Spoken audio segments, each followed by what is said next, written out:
Ini Oktober kasal noi.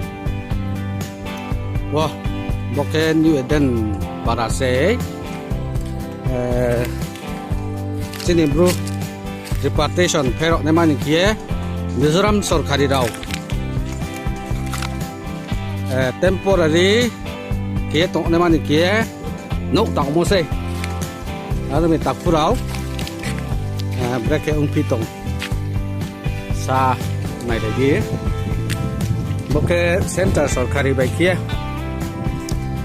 chini bro Mizoram ni bosiko pe athok ya kia ta na thio to aborau phai ne man kia Mizoram sorkari rau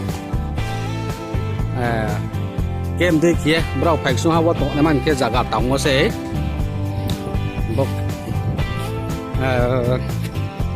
wani inside one no kia tặng tiền ố lúc không lẽ bay ra cổ như thế ố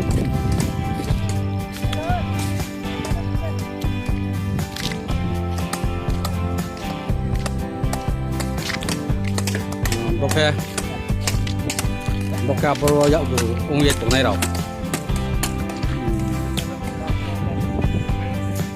và thì tụi bay rồi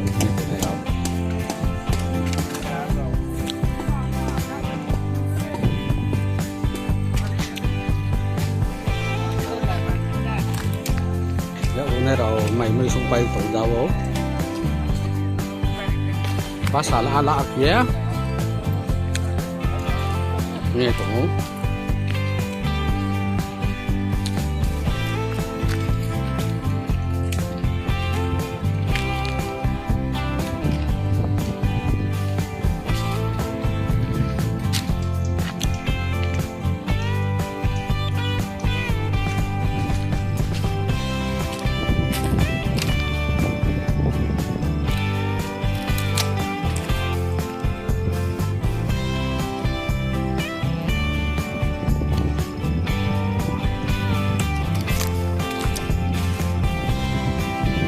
Ada kêu tổ nát, thế là này rồi, các bạn.